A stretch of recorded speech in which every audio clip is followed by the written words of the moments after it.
Hola, ¿qué tal? Bienvenidos al espacio de opinión y análisis de la 4TV. Soy Germán Castro. La gran ilusión. Recuerden ustedes que Orson Welles dirigió, produjo y protagonizó El Ciudadano Kane, considerada unánimemente como la pieza paradigmática del cine moderno.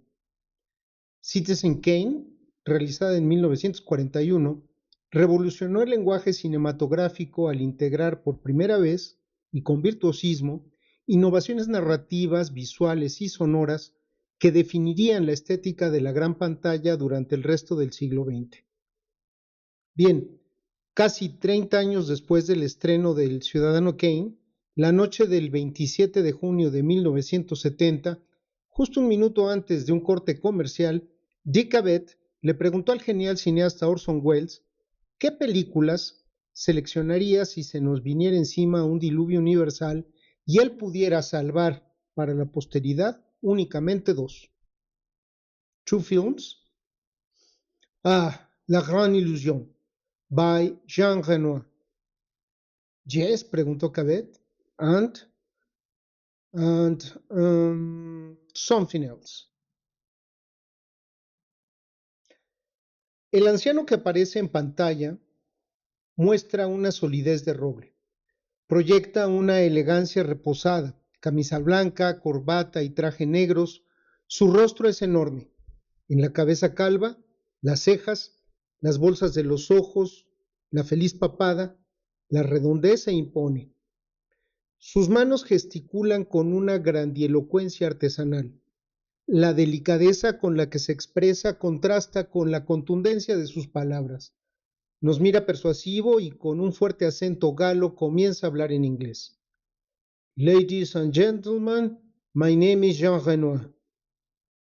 Así que tenemos frente a nosotros al hijo del ilustre pintor Pierre-Auguste Renoir, el pintoresco y portentoso director de cine francés. Se presenta como el autor de La Gran Ilusión, de 1937, y cuenta que al término de la Segunda Guerra Mundial, el film se consideraba perdido o tremendamente editado por la censura de diversos países europeos. Mussolini, por ejemplo, la prohibió en Italia, y ojo, Goebbels, el poderoso ministro de propaganda del Tercer Reich, la designó enemiga cinematográfica número 1 de Alemania. Pero bueno, inesperadamente, una capitana del ejército estadounidense encontró un negativo en un búnker de Múnich. La cinta había sido confiscada por los nazis durante la ocupación en París. Para sorpresa de todos, aquel negativo estaba en perfectas condiciones y sin cortes. Renoir cuenta que algunas personas habían criticado que la película mostrara prisioneros franceses, ingleses y también rusos conviviendo cordialmente con militares alemanes. Entonces, él, el director, aclara que eso se debe a que la historia que relata su película transcurre en 1914, antes del ascenso de Hitler y de que, comillas, los nazis alteraran el espíritu del mundo. Hasta ahí la cita. La guerra de 1914, dice Renoir, era casi una guerra de caballeros. La trama de la película está basada en las aventuras del capitán Pissard, un amigo cercano de Renoir. Pissard, piloto de combate del ejército francés, había sido derribado por los alemanes 7 veces, encerrado 7 veces en un campo de prisioneros y logrado escapar 7 veces. Renoir mismo fue piloto en la Fuerza Aérea Francesa y muestra fotos de los aviones en los que ambos volaron. Renoir concluye el promocional de La Gran Ilusión diciendo que más allá de la guerra, la película trata sobre las relaciones humanas. Aquel promocional fue filmado en 1958 y Renoir concluye diciendo que el asunto de la guerra es vital, porque si las guerras no terminan, el mundo podría enfrentar su total destrucción. El título de la película La Gran Ilusión es una referencia directa al libro The Great Illusion del británico Norman Angell. Existen varios puntos de conexión entre ambas obras. Renoir eligió este título para subrayar la tesis central del libro de Engel, la idea de que la guerra entre naciones industrializadas es un absurdo económico y una futilidad, mientras que para Engel la ilusión era la creencia de que con la conquista territorial y la fuerza militar se podía conducir a la prosperidad económica de ciertas naciones. Para Renoir el concepto se amplía.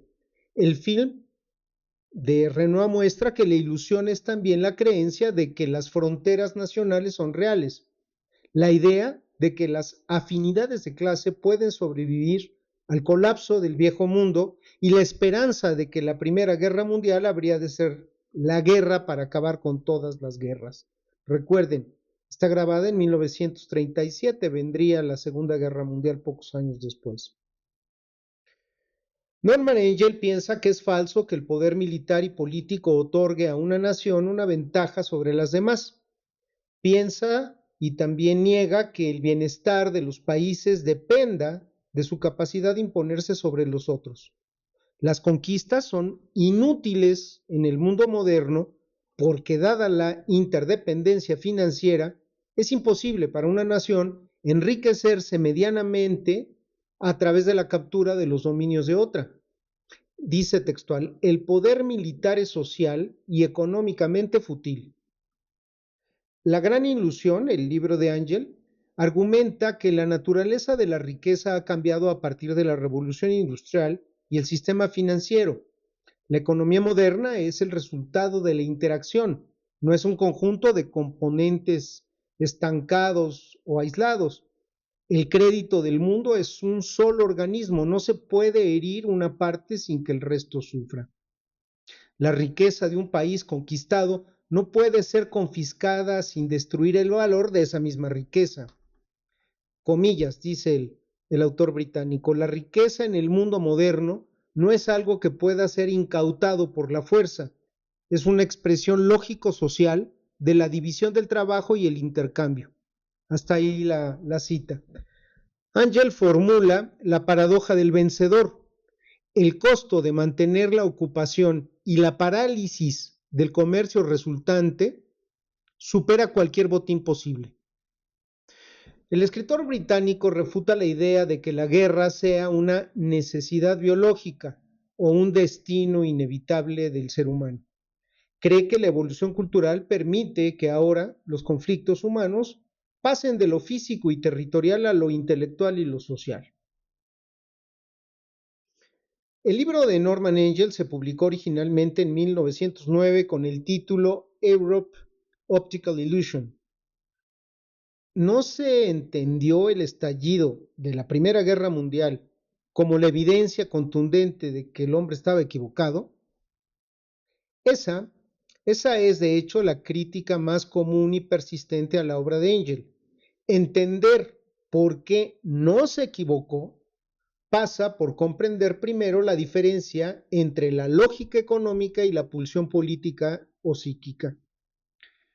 Muchos críticos sostuvieron en 1914 que los planteamientos de Angell eran erróneos porque la guerra efectivamente estalló. Sin embargo, Angell nunca argumentó que la guerra fuera imposible, sino que era fútil económicamente. Su tesis no era que los hombres fueran lo suficientemente racionales para dejar de pelear, sino que los beneficios que esperaban obtener de la conquista, riqueza, nuevos territorios, en fin, prosperidad, eran una ilusión. Así que paradójicamente, la Primera Guerra Mundial terminó siendo la validación más cruenta de sus teorías. Tal y como lo predijo, las naciones vencedoras, Inglaterra y Francia misma, terminaron la guerra en una situación económica catastrófica, con deudas masivas y mercados destruidos. La victoria militar no se tradujo en bienestar económico. Además, la parálisis del comercio mundial y las crisis financieras de la posguerra demostraron que el sistema financiero global era, en efecto, indivisible. Destruir la economía alemana terminó arrastrando a la economía del resto de toda Europa. Donde Angell quizá falló fue en la subestimación de la irracionalidad humana. Confiaba en que si se demostraba racionalmente que la guerra era un mal negocio, los estados dejarían de buscarla. No tomó en cuenta que las naciones pueden actuar sistemáticamente en contra de sus propios intereses económicos por motivos de prestigio, miedo, ideología o incluso estupidez de quienes las gobiernan. En su libro leo, comillas, la lucha por la existencia ya no es una lucha del hombre contra el hombre, sino del hombre contra la naturaleza. Hasta ahí la cita. Sí, quizá, pero la naturaleza incluye su propia naturaleza, es decir, la naturaleza humana. Norman Angell fue galardonado con el Premio Nobel de la Paz en 1933, 6 años antes del estallido de otra muestra colosal de la irracionalidad humana, la Segunda Guerra Mundial. Al margen, a Orson Welles no le fue tan bien, aunque el ciudadano Kane recibió 9 nominaciones a los premios Óscares en la edición de 1942, nada más ganó uno, el de mejor guión original. Perdió el Óscar a la mejor película frente a Qué verde era mi valle, de John Ford. Resulta irónico que mientras Angell ganó el Nobel por demostrar que la guerra es una futilidad económica, un descubrimiento a todas luces inútil, la Academia decidiera premiar un drama sobre la vida de las minas, un film que hoy paradójicamente es recordado casi exclusivamente por haberle arrebatado el Oscar a la obra maestra de Orson Welles.